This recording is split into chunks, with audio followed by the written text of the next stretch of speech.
Глава государства Бадр Агунбай и первый заместитель руководителя администрации президента России Сергей Кириенко начали визит с осмотра выставки, развернувшейся у входа на цокольный этаж. Ее открытие пришлось на особую дату – 27 августа, День кино. Поэтому посвящение Станиславу Говорухину звучало особенно символично.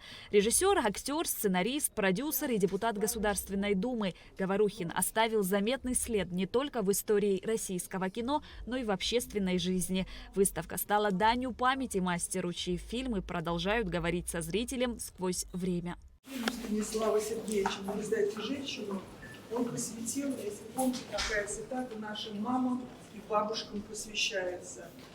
И вот дальнейшие свои фильмы он посвящал женщинам. Артистка, открывая при этом звезды. Продолжили экспозиции, посвященные абхазскому кино. От золотого фонда советской эпохи до смелых работ молодых режиссеров. Отдельное место заняли фильмы, снятые в Абхазии. Это картина «Время счастливых находок», которая была снята по мотивам рассказа Фазиля Искадыра, где он сам в коротком эпизоде снялся. Хорошая была картина.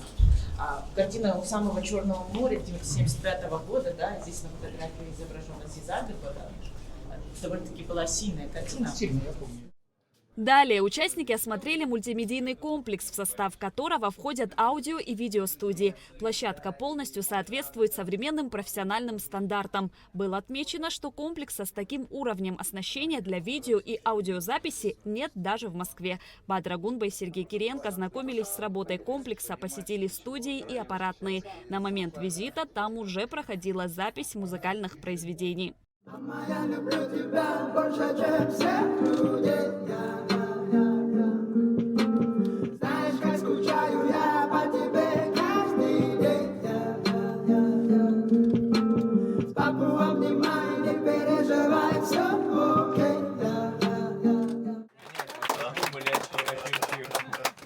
У моей мамы сегодня день рождения, я сейчас отправлю. Затем состоялась встреча с резидентами общественного центра «Мы вместе». Цель мероприятия – познакомиться с их проектами, а также обсудить планы и отдельные механизмы реализации инициатив. На конкурс поступило более 80 заявок, 69 от абхазских физических и юридических лиц, 11 от российских общественных организаций. Наибольшим спросом пока пользуется видеостудия для подкастов. Поступило 20 заявок. На втором месте студия звукозаписи – 12 заявок.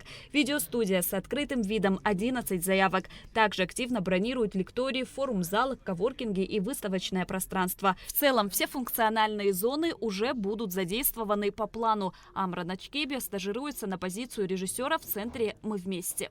Приятно удивлена тому, какое здесь высокотехнологичное оборудование, лучшее. Здесь 4 студии звукозаписи для видеоподкастов. Также, я думаю, это единственная студия и во всей России, и в Абхазии, которая стеклянная, которая у нас есть на крыше. Я думаю, многие уже успели там побывать. Большинство проектов, поданных на конкурс, имеют медианаправленность. Интервью с ветеранами СВО, деятелями культуры, разговорные шоу на тему семейных ценностей и исторической памяти, подкасты о туризме и фитнесе с размещением на платформах ВК, Ютуб, Инстаграм, Ютуб, Телеграм. У нас были курсы для абхазских ломов, организованные нашими друзьями интеграции. И здесь у нас тестируют, как не терять самообладание во время агрессивного интервью. Это необходимый навык для лидера общественного мнения, чтобы не спровоцировали, чтобы не терять свои мысли и донести то, что хочешь сказать обществу. Очень понравилось, а потом в кулуарах наши ребята рассказывали друг другу, вот какой классный навык, вот какой хороший эксперимент, вот бы в Абхазии такие же курсы провести. Я тогда пообещала, что что-нибудь придумаю, потому что я работала 25 лет на телевидении, записала множество интервью. И как только появилась возможность подать заявку в центр «Мы вместе», конечно, как учили в МНМ, я не упустила эту возможность и подала заявку, и нас приняли. Спасибо большое. Огромное спасибо Бадру Зурабовичу, Сергею Владимировичу за это и всем причастным. Я хочу призвать всех креаторов Абхазии по-настоящему включиться, и отсюда можно Абхазию показывать в совершенно новом ракурсе, с новых каких-то сторон, заявить о себе по-другому, и в России рассказывать об Абхазии, и в мире рассказывать об Абхазии. Музыкальный блок представлен сольными исполнителями и коллективами, которые планируют записывать свои альбомы, используя возможности центра. В сфере предпринимательства заявлены тренинги по финансовой грамотности и кредитованию. Глава государства поздравил всех участников встречи и назвал это событие историческим. Он подчеркнул, что это уникальная возможность создать необходимые условия для талантливых людей. То, что мы сегодня видим, это не просто пространство, это возможность реализовать и расширить свой кругозор своих коллег. То, чем вы занимаетесь, охватывает миллионы. Только один проект, о котором здесь говорили, футбольная лига, охватывает миллионы людей. Это как раз-таки продемонстрировать нашу страну, прорекламировать ее. Учитывая, что основной нашей отраслью экономики все-таки является туризм, сегодня необходимо бороться за каждого туриста, за каждого человека, который, безусловно, вносит свою лепту в экономику и в сохранение нашей государственности. Это очевидно. И в этом плане эта задача как и государства, так и общества в целом. Поэтому считаю эти проекты очень важными. Сергей Киренко попросил сохранить принцип «Мы вместе». Не должно быть отдельных российских и абхазских проектов. Все инициативы должны реализовываться совместно. Вторая его просьба – обеспечить прозрачный и открытый конкурсный отбор, основанный на честной и справедливой системе.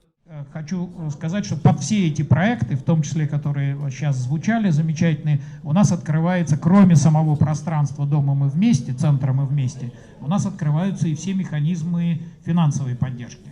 То есть с 1 сентября принимаются заявки на специальный конкурс фонда президентских грантов.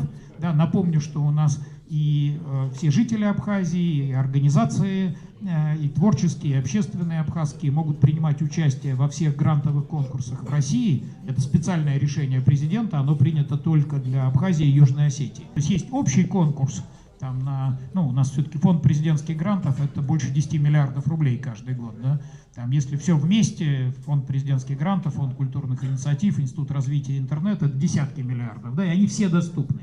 Но помимо этого в фонде президентских грантов опять выделено 150 миллионов рублей, которые только для Абхазии. На площадке центра будут активно работать институты системного партнерства в сфере культуры и гражданского общества, креативных индустрий, фонд президентских грантов, президентский фонд культурных инициатив, институт развития интернета, ОНО интеграция, ОНО креативная экономика и другие. С учетом планов этих институтов до конца года запланировано к реализации на площадках центра более 120 проектов. Шазина Ханагуа, Камила Джопуа, Абхазское телевидение.